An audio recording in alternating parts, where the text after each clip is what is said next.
The highly volatile trading week on Wall Street is coming to an end.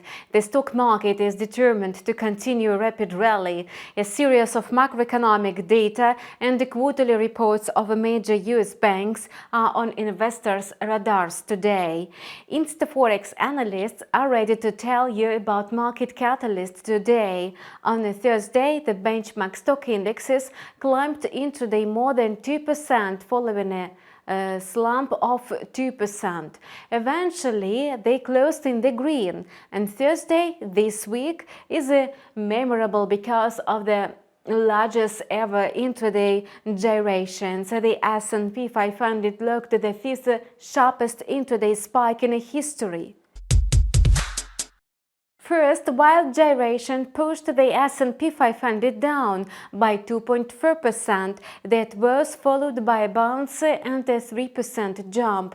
The Dow Jones intraday move was measured at 1,500 points. The confident market reversal happened after the S&P tested the level of 3,500 and briefly dipped to 3,491 points. Later on, all three stock indexes reversed in a sync and went upwards. The Dow Jones rose 2.83% intraday and the Nasdaq gained 2.23%. The S&P 500 spiked 2.6% to close at 3,669 points.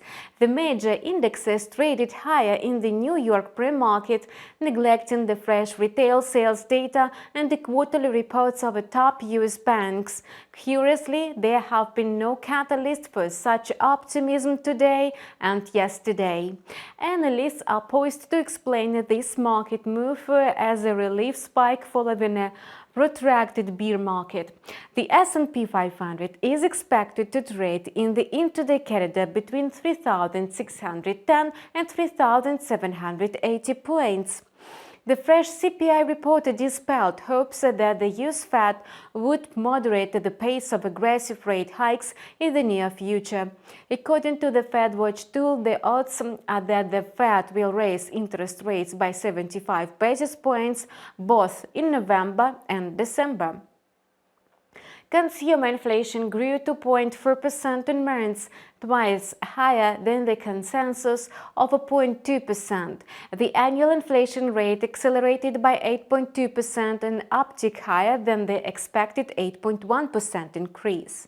And the core CPI, excluding food and energy prices, rose 0.6% from a month ago, again surpassing the forecast of a 0.4% rise.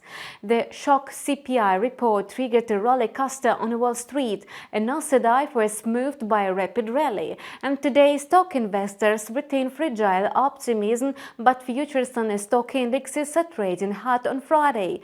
The stocks of Apple, Tesla, Microsoft, Amazon and Meta drifted higher in the New York pre-market. The centerpiece today is the banking sector.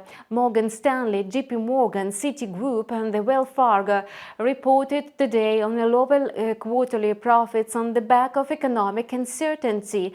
Such economic conditions forced the banks to slash emergency funds. As for the currency market, the US dollar index is rebounding from the weekly lows of 112 points printed in the last session. By the moment of recording this video, the index has regained 0.45% and approached the comfortable level of 113. The intraday corridor for the US dollar index is seen between 112.70 and 113.50 points.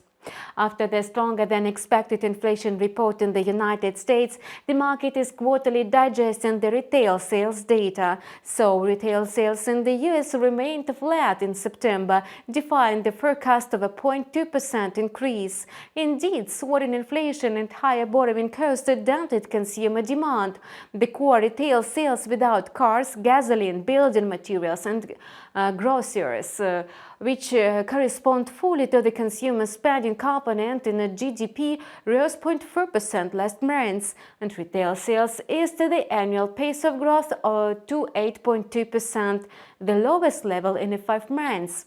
Apart from the statistics that suggest further aggressive monetary tightening, the US dollar could find support from comments by some Fed's policymakers.